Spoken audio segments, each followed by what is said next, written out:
Hello बच्चों, कैसे हो आप लोग। आज का जो हमारा टॉपिक है ये है मैग्नेटिज्म एंड मैटर। आसान सा टॉपिक है, बड़े आसानी से आपको समझ में भी आ जाएगी। थ्योरेटिकल है बेसिकली, कोई न्यूमेरिकल्स वगैरह का ज़्यादा खेल नहीं है। आपको आराम से कहानी सुननी है, समझना है और एग्जाम में जिस तरीके से आपसे पूछा जाए उसी तरीके से आपको रिप्लाई करना है। तो सबसे पहले हम लोग बात कर लेते हैं कि इस चैप्टर के अंदर हम लोग को पढ़ना क्या क्या है। तो देखिए, सबसे पहले तो हमको पढ़ना पड़ेगा कि magnetic lines, magnetic field lines हम लोग इसको बोलते हैं, या मैग्नेटिक लाइंस बोल लीजिए, फील्ड लाइन मैं बोल रहा हूं इसको। ठीक है। दूसरी चीज हमको पढ़नी है कि मैग्नेट क्या होता है, मतलब मैग्नेटिक डाइपोल क्या होता है। मैग्नेट जिसको हम बोलते हैं मैग्नेटिक डाइपोल, मैग्नेटिक डाइपोल। अगला टॉपिक हम लोग को यहां पे पढ़ना पड़ेगा कि एनालॉजी कुछ रहेंगे, कुछ टर्म्स रहेंगे। तो मैं लिख देता हूं इंपॉर्टेंट टर्म्स, इंपॉर्टेंट टर्म्स रहेगा। नेक्स्ट पॉइंट जो हमारा रहेगा ये रहेगा कि मैग्नेटिज्म अबाउट, या ऐसे लिख दो कि अर्थ मैग्नेटिज्म, अर्थ मैग्नेटिज्म। उसके बाद हम लोग का लेक्चर का जो फ्लो होगा वो होगा कि magnetism in matter, magnetism in matter, जो कि हमारा चैप्टर का नाम भी है कि मैग्नेटिज्म एंड मैटर है। तो मैग्नेट, मैटर के अंदर कैसे मैग्नेटिज्म आया इसके बारे में बात करेंगे। और सबसे आखिरी जो पार्ट होगा ये होगा hysteresis law.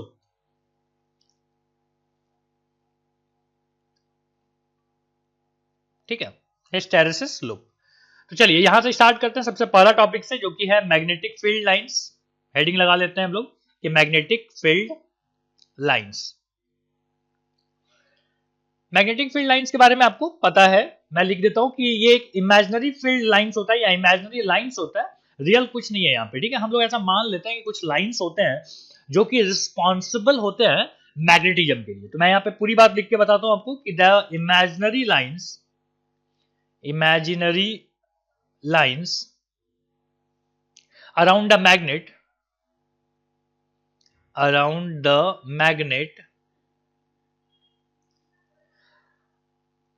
where if we place, where if we place a positive, positive test charge, test charge को हम क्यू नॉट बोलते हैं, positive test charge, it will move, it will move, किधर मूव करेगा तो हम बोलेंगे it will move in the same line, in the same line, in the same line. ठीक है, is called electric field lines, electric field lines. अब ये नई बात आ गई कि भाई टेस्ट चार्ज को अगर आप छोड़ दोगे ना तो वो उसी लाइन के चारों तरफ मूव करेगा। मैं अगर आपको डायग्राम बना के बताऊं कि देखिए हमारे पास यहाँ पे एक बार मैग्नेट है और बार मैग्नेट के चारों तरफ हमने मान लिया कि ये फील्ड लाइंस ऐसे रहेंगे। ठीक है, इस तरीके के फील्ड लाइंस है। तो अगर आप यहाँ पे एक टेस्ट चार्ज छोड़ोगे ना क्यू नॉट, ठीक है, तो ये क्या करेगा, ये इस तरीके से घूमता हुआ मैं रेड पेन से लिख के बताता हूँ आपको, ये इसी तरीके से इसी लाइन पे ऐसे घूमता हुआ, ब्लैक आ गया,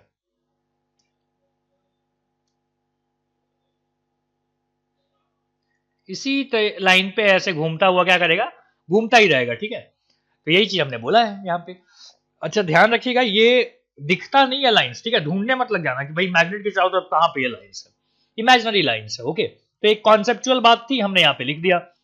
अगली बात हम इसी चीज को एक और तरीके से बता सकते हैं कि imaginary, imaginary lines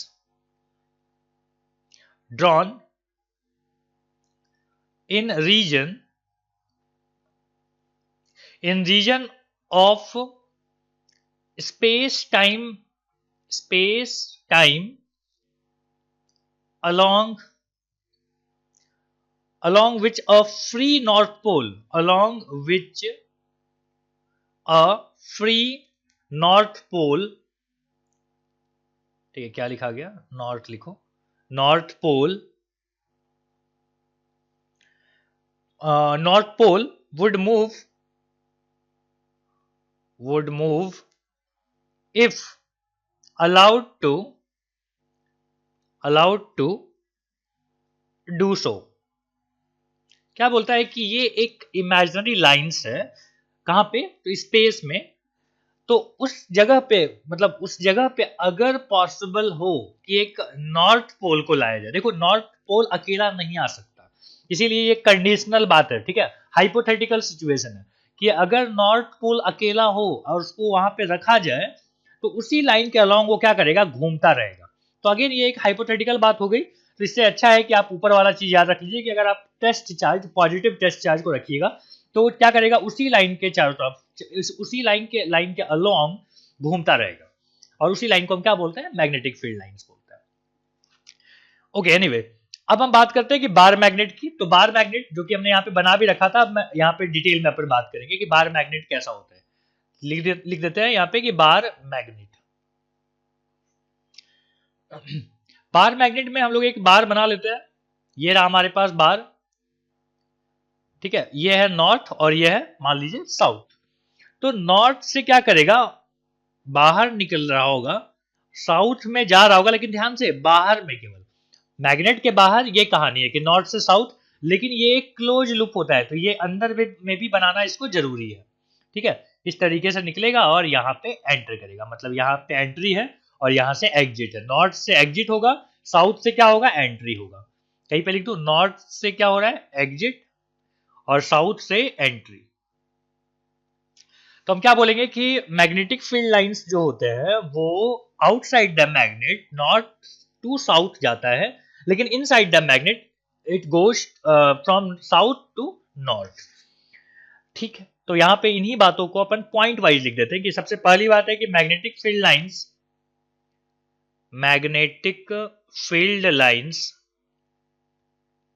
lines form a close loop, ठीक है। सबसे पहली बात तो यही हो गया कि क्लोज लूप फॉर्म करता है। सेकेंड बात है कि नॉर्थ से साउथ जाता है, किधर, आउटसाइड। और इनसाइड अगर बात करें तो बोलेंगे साउथ से नॉर्थ जाता है, ये हो गया इनसाइड द मैग्नेट। आउटसाइड मतलब क्या हुआ, आउटसाइड द मैग्नेट।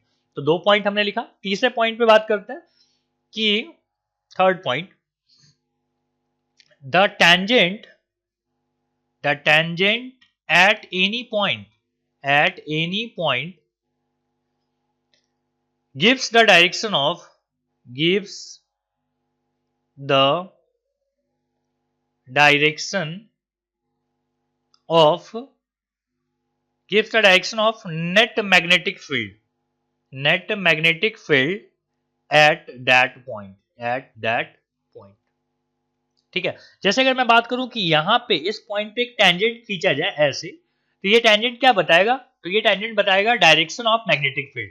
टेंजेंट क्या बताएगा, डायरेक्शन ऑफ मैग्नेटिक फील्ड। कहां पे टेंजेंट खींचना है, कौन से कर्व पे, तो जवाब है कि मैग्नेटिक फील्ड लाइंस पे कोई किसी भी पॉइंट पे अगर आप टेंजेंट खींच दो तो क्या बनाएगा, वो बनाएगा डायरेक्शन ऑफ क्या, direction of magnetic field. 3 point हो चुका है ना। फोर्थ पॉइंट पे आते हैं। फोर्थ पॉइंट है कि closer the magnetic field lines, ये सब आपने 10th में भी पढ़ा होगा, थोड़ा बहुत याद आ रहा है कि closer the magnetic field lines stronger is the magnetic field. जितना क्लोज होगा, जैसे देखो जहां डेंस, इसको हम डेंस भी बोल सकते थे कि जितना डेंस होगा उतना ज्यादा वहां पे क्या होगा, उसका स्ट्रेंथ ज्यादा होगा, ठीक है। इसको क्लोज लूप बनाना चाहिए तो हमने बना लिया। तो कहां पे आपको सबसे ज्यादा डेंस दिख रहा है, पोल्स पे, ठीक है। तो पोल्स पे क्या होता है कि मैग्नेटिक स्ट्रेंथ ज्यादा होता है। नाउ पांचवा पॉइंट है कि two magnetic field lines never intersect क्यों नहीं इंटरसेक्ट करता है, इंटरसेक्ट ईच अदर लिख देता हूं। इसका रीजन ये है कि अगर मान लीजिए इंटरसेक्ट करता है, तो हमने यहाँ पे एक मैग्नेट बना लिया, बार मैग्नेट है, और यहां से निकल के यहां जा रहा है, और दूसरा जो है मान लीजिए यहां से निकल के ऐसा जा रहा होगा, मान लेते हैं, ठीक है। ऐसा होता नहीं है, हमने माना कि अच्छा ऐसा होता है। तो हम बोलेंगे इस पॉइंट पे, ए पॉइंट पे पहला वाला लूप, ये है लूप 1 और ये है लूप 2। तो लूप 1 की वजह से जो टेंजेंट बनेगा वो बनेगा ऐसा, और ये क्या होगा, direction of magnetic field. Second वाले लूप की वजह से डायरेक्शन हमको दिख रहा है ऐसा, ठीक है। तो मैग्नेटिक फील्ड का डायरेक्शन एक ही पॉइंट पे दो कैसे हो सकता है, नहीं हो सकता। और अगर नहीं हो सकता, इसका मतलब है कि दो मैग्नेटिक फील्ड लाइंस कभी भी इंटरसेक्ट नहीं कर सकते। ठीक है, तो ये बात आपसे कभी 10th में भी पूछा जाता था, ये सवाल छोटा सा सवाल होता है कि क्यों नहीं कर सकता, तो क्यों नहीं का जवाब आपके पास मिल चुका है। ओके, नेक्स्ट 6 पॉइंट पे अपन बात करते हैं कि pole strength. Pole strength, pole strength को हम लोग डिनोट करते हैं स्मॉल m से, और यहां पे हम लोग लिखेंगे कि number of field lines, number of field lines are directly proportional to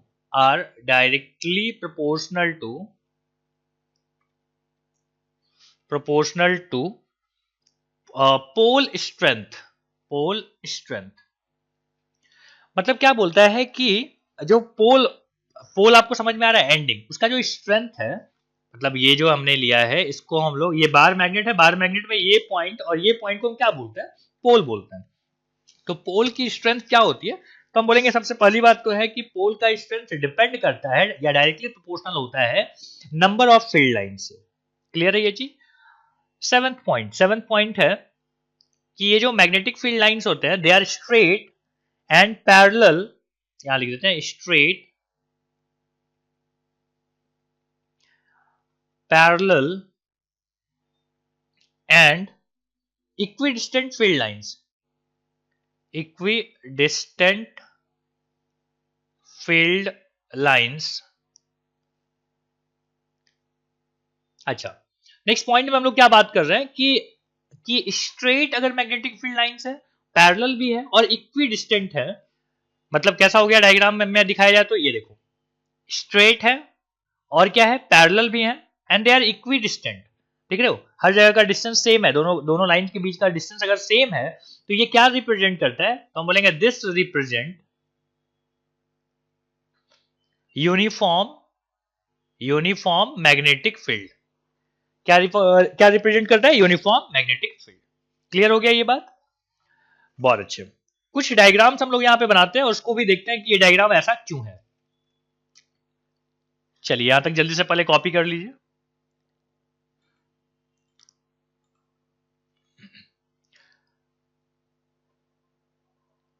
okay, तो अब हम लोग देख रहे हैं कि सम डायग्राम्स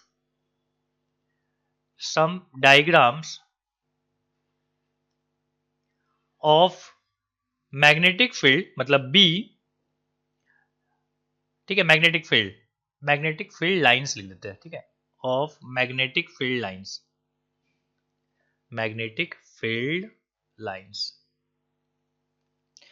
तो अगर मान लो हम लोग थोड़ा सा रेफरेंस ले रहे हैं कि बार मैग्नेट के पहले जो हमने पढ़ा था, करंट इलेक्ट्रिसिटी के थ्रू भी क्या होता है, मैग्नेटिज्म जनरेट होती है, और वहां पे जो मैग्नेटिज्म बनती है उसमें भी तो मैग्नेटिक फील्ड लाइंस होंगे ना। तो हमने यहाँ पे क्या ले लिया, एक स्ट्रेट वायर ले लिया जिसमें डायरेक्शन ऑफ करंट ये एरो बता रहा है। तो इसके चारों तरफ क्या होगा, चारों तरफ एक फील्ड बनेगी। फील्ड क्यों बना, क्योंकि मैग्नेटिक फील्ड लाइंस है, तो इसका डायरेक्शन हमने ये ले लिया। अब आप इस चीज को ना इस तरीके से भी समझ सकते हो कि आप right hand thumb rule use कीजिए। तो राइट हैंड थंब रूल जब आप यूज करोगे तो आपको समझ जाएगा कि जो आपके कर्ल फिंगर है वो क्या बताते हैं, वो बताते हैं direction of magnetic field lines. तो इस तरीके का होगा। अगर मैं यहाँ पे बात करूं कि हमारे पास वायर मान लो अंदर की तरफ जा रहा है, या करंट का डायरेक्शन ऐसा है अंदर की तरफ, समझ में आ रही है। लैपटॉप में अगर आप लैपटॉप या मोबाइल में देख रहे हैं तो मोबाइल के अंदर एक एरो जा रहा है, तो आपको क्या दिखाई देगा, टेल दिखाई देगा, मतलब क्रॉस दिखाई देगा। तो अगर अंदर जा रहा है तो भी मैग्नेटिक फील्ड लाइंस कैसा होगा, इस तरीके का बनेगा, इस तरीके का। सिमिलरली अगर यहाँ पे हमने दो ले लिया, देखो दो हमने लिया है कि एक हमारे पास कॉइल है, ठीक है, एक कॉइल ये है और एक कॉइल ये है। तो इसमें क्या होगा, मान लीजिए ये ऐसे है और ये यहाँ पे क्या हो रहा है, करंट ऐसे जा रहा है। तो एक बन गया होगा बेटा नॉर्थ और एक बन गया होगा साउथ।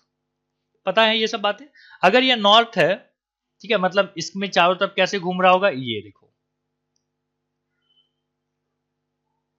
ऐसे। यहां पे क्या हो रहा होगा, ये फील्ड लाइंस बना रहे हैं हम लोग, ये डिजाइन देख के डर मत जाना, ये क्या है, फील्ड लाइंस है। तो देख रहे हो दोनों एक दूसरे को, अच्छा ये क्या करेगा, ये बहुत बड़ा लूप लेके फिर ऐसे करेगा, और इधर जो होगा वो भी बड़ा सा लूप लेके करेगा। ओके, तो यहां पे ये कहानी चलते आ रही है। डायरेक्शन भी बताना था, डायरेक्शन बता दीजिए। ये है इसका डायरेक्शन। ओके, यहां पे भी डायरेक्शन क्या होगा, ऐसा रहेगा। एनीवे, ये डायग्राम आपसे कोई पूछता नहीं है, समझने के लिए। अगली कहानी हम लोग करने वाले हैं कि बार मैग्नेट के बारे में। यह है बार मैग्नेट। अब देखो बार मैग्नेट में कैसा होता है। तो बार मैग्नेट है हमारे पास, बार मैग्नेट ये रहा।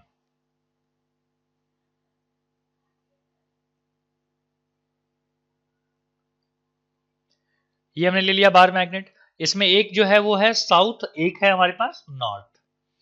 तो क्या हो रहा होगा, नॉर्थ से निकल रहा होगा लाइन और साउथ में एंटर कर रहा होगा, राइट। अच्छा, इसका जो टोटल लेंथ होता है ना, उसको हम लोग 2l लेना पसंद करते हैं, क्योंकि इस सेंटर से ना कुछ बातें हम लोग करना चाहते हैं। तो ये दूरी l है, ये दूरी यहां से यहां तक l है, मतलब टोटल दूरी कितनी है, टोटल लेंथ कितना है इस बार मैग्नेट का, 2l।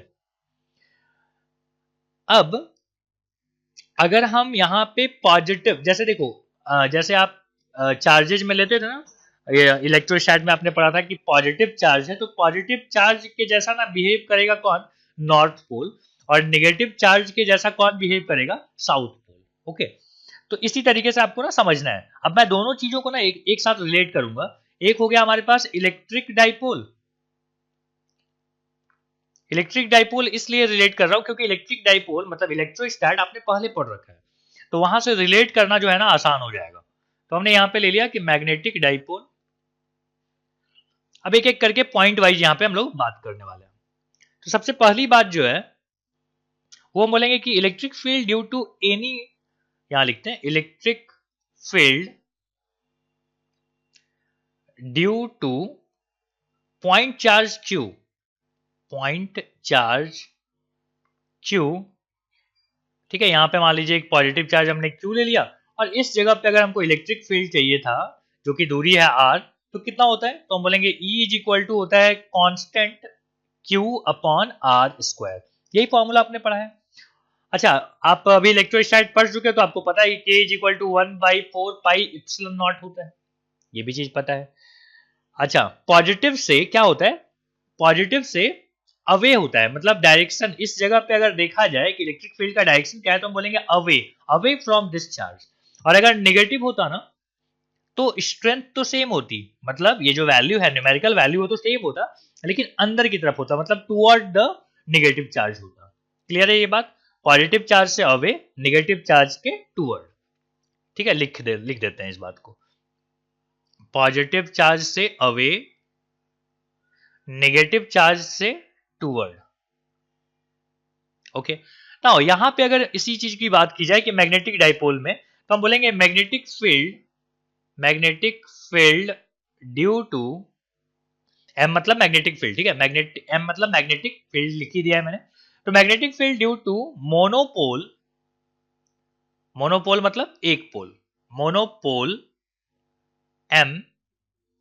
तो ये कितना होगा, मान लीजिए ये मोनोपोल एम है हमारे पास, एम मतलब मास मत ले लेना, मोनोपोल है ये। उससे दूरी अगर आर है तो यहां पे होता है के एम अपॉन आर स्क्वायर।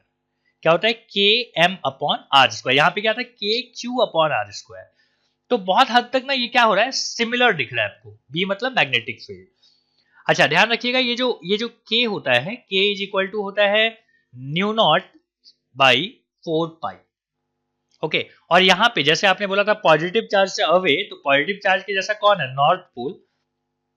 तो नॉर्थ पोल से क्या होगा, अवे जाएगा कौन, मैग्नेटिक फील्ड लाइंस, और साउथ पोल के टुवर्ड जाएगा। ओके, तो फर्स्ट पॉइंट हमने समझ लिया इस बात को। अब अगले पॉइंट पे आते हैं, सेकेंड पॉइंट। सेकेंड पॉइंट में हम लोग क्या बात करेंगे, सेकेंड पॉइंट में हम लोग बात करेंगे कि electric dipole moment, electric dipole moment. Okay, electric dipole moment, यहां पे हमारे पास है माइनस क्यू चार्ज, और यहां पे हमारे पास है plus Q charge. Dipole moment बनाने के लिए क्या होना चाहिए था, दो चार्ज होने चाहिए थे, दोनों का मैग्नीट्यूड सेम होता है, बट जो उनकी जो वैल्यू है वो क्या होती है, एक होता है पॉजिटिव, एक होता है निगेटिव, या साइन बोल सकते थे, वैल्यू क्यों बोल रहे हो। यहाँ पे एल है, यहाँ पे भी एल है, दोनों के बीच की दूरी कितनी है, 2l है। तो हम बोलते हैं कि इलेक्ट्रिक डाइपोल मोमेंट मतलब P vector is equal to Q into 2l। कितना होता है, Q इंटू 2l। और किधर से किधर जाएगा, तो हम बोलेंगे from negative charge to positive charge. ठीक है, इलेक्ट्रिक डाइपोल जो है वो वेक्टर क्वांटिटी है, वेक्टर क्वांटिटी तो डायरेक्शन भी होना चाहिए, डायरेक्शन किधर होगा, तो माइनस क्यू से लेके प्लस क्यू तक।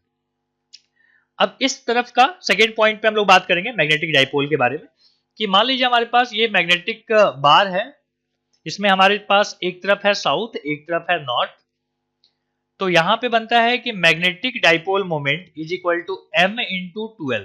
दूरी आपको पता है 2l मतलब ये पूरा m इंटू 2l। और ध्यान रखिएगा ये क्या होता है, तो साउथ से नॉर्थ की तरफ होता है। किधर, साउथ से नॉर्थ की तरफ होता है। ठीक है, साउथ से नॉर्थ की तरफ। किसकी बात चल रही है, क्या ये फील्ड की बात चल रही है, मैग्नेटिक फील्ड लाइंस की, नहीं, ये बात चल रही है मैग्नेटिक, किसकी, मैग्नेटिक डाइपोल की। ठीक है, तो direction of magnetic dipole, magnetic dipole का जो डायरेक्शन होता है वो होता है साउथ से नॉर्थ, मतलब इधर इधर इस लाइन में से। ठीक है, ओके, तो बढ़िया बात यहाँ पे है, इसको याद रखिएगा कि आपसे डायरेक्शन अगर कभी पूछ ले तो कंफ्यूज नहीं हो जाना है कि नॉर्थ टू साउथ हर बार रटा हुआ नहीं होना चाहिए। ठीक है, उसके पीछे लॉजिक होना चाहिए। नाउ थर्ड पॉइंट हमारे पास है कि field electric field due to electric dipole electric field due to electric dipole, यहां पे है माइनस क्यू, यहां पे है प्लस क्यू, और ये है अपना L एंड यहां पे है 2l। तो हम बात करेंगे कि E electric field at axis, axis मान लीजिए कहीं पे भी, इधर ले सकते हैं उधर ले सकते हैं, यहां पे ले लिया एक्सिस पे, ये कितना होता था, तो ये होता था 2kp अपॉन r क्यूब, और ये होता है अलोंग अलोंग p वेक्टर, मतलब p वेक्टर मतलब क्या हो गया, अलोंग डाइपोल मोमेंट। ठीक है, अलोंग इलेक्ट्रिक डाइपोल भी बोल सकते थे। अगर मैं बात करूं यहाँ पे एक्सिस ना हो के इक्वेटोरियल लाइन हो, तो इक्वेटोरियल लाइन पे क्या होता था, तो हम बोलेंगे के पी अपॉन आर क्यूब होता था, वहां पे ट्वाइस था, यहाँ पे K P upon R cube है। And this is opposite to dipole, dipole के अपोजिट। ठीक है, और एक जनरल फॉर्मूला था कि इन जनरल अगर पी पॉइंट पे अगर आप चाहते हैं इलेक्ट्रिक फील्ड निकालना ड्यू टू डाइपोल, तो ये होता था K P upon R cube, और ब्रैकेट में आता है 1 प्लस 3 कॉस स्क्वायर थीटा। अगर आपको याद नहीं है तो फिर रिकॉल हो गया, इन चीजों को ध्यान रखिएगा। यहां पे थर्ड पॉइंट जो है उसके बारे में बात करते हैं, क्या बोलेंगे कि magnetic magnetic field due to magnetic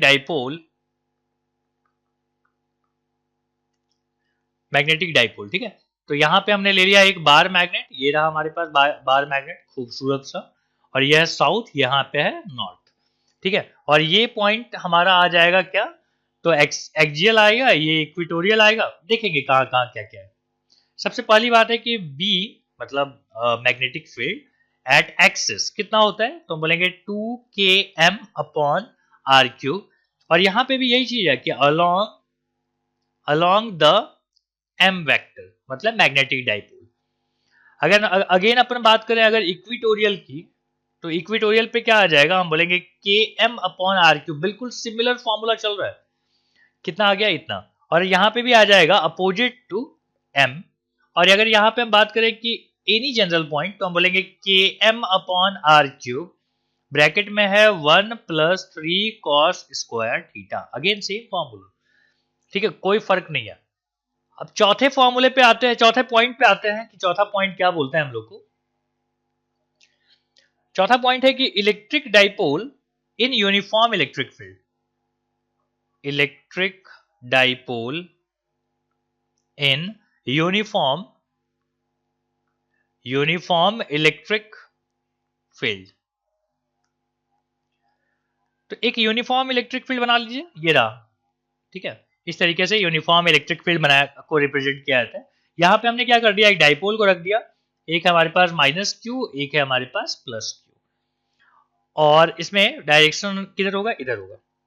तो बोलता है कि इस पे टॉर्क की कहानी हमको समझानी है। टॉर्क इज इक्वल टू क्या होता है, P क्रॉस E, ठीक है। वेक्टर है, टॉर्क जो है एक वेक्टर क्वांटिटी है, तो इस हम लोग क्या लिखते हैं कि P क्रॉस E। अगर आप इसके मैग्नीट्यूड की बात कीजिए तो हम बोलेंगे PE sine theta, PE sine theta. और पोटेंशियल एनर्जी मतलब U, पोटेंशियल एनर्जी जो होता है वो कितना हो जाएगा, तो हम बोलेंगे कि P डॉट E। देखो क्रॉस प्रोडक्ट किए तो टॉर्क आ गया, और डॉट प्रोडक्ट किए तो एनर्जी आ गई, ठीक है। तो इन बातों को ध्यान भी रखना है, भूल नहीं जाना है आपको। माइनस PE कॉस थीटा, ठीक है। या फिर हम वर्क डन भी बोल सकते हैं, दिस इज वर्क डन, ठीक है। Work done by external agent, जिसको घुमाने के लिए अगर एक्सटर्नल एजेंट कितना वर्क डन करेगा तो बोलेंगे माइनस PE कॉस थीटा करेगा। यहां पे जो चौथा पॉइंट है हमारे पास ये है कि मैग्नेटिक डाइपोल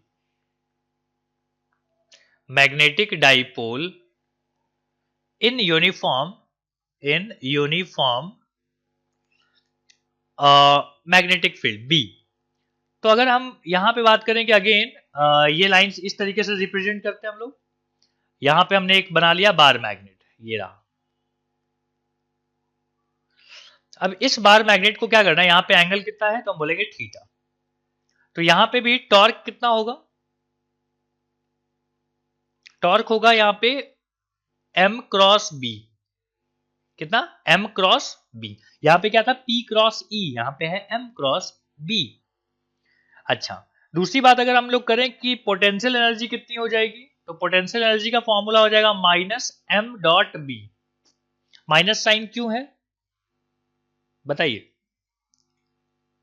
सोच के बताना, ठीक है। नाउ इसी चीज को हम ऐसे भी लिख सकते हैं ना कि अगर डॉट प्रोडक्ट है तो MB कॉस थीटा। अगला है वर्क डन कितना होगा बाई एक्सटर्नल एजेंट, तो हम बोलेंगे डेल्टा U, ठीक है, चेंज इन पोटेंशियल एनर्जी। तो ये कहानी थी हमारी डाइपोल के बारे में। तो आज का लेक्चर हमारा इन्हीं चीजों पे रहा कि इलेक्ट्रिक फील्ड लाइंस कैसे होते हैं, डाइपोल्स कैसे हैं। हमने कंपेयर कर लिया कि इलेक्ट्रिक डाइपोल का मैग्नेटिक डाइपोल के साथ क्या रिलेशन है। अगले लेक्चर में हम लोग मिलेंगे और वहां पे हम लोग बात करेंगे कि अर्थ मैग्नेटिज्म के बारे में, ठीक है, कि अर्थ के अंदर कहां से मैग्नेटिज्म आ गई, अर्थ क्यों मैग्नेट जैसा बिहेव करता है। तो अगले लेक्चर को जरूर देखिएगा, उस लेक्चर में आपको बिल्कुल समझ में आ जाएगा कि अर्थ जो है ना केवल सेब को नहीं, एप्पल को नहीं, हर चीज को अपनी तरफ खींचा था, और हर चीज को हम ऑब्जर्व भी करते हैं कि कैसे खींचता है। अब ये कैसे खींचता है तो पता है, लेकिन क्यों खींचता है इसके बारे में शायद आपको कंफ्यूजन हो। तो कंफ्यूजन दूर करना है, अगले लेक्चर को जरूर देखिए। Thank you.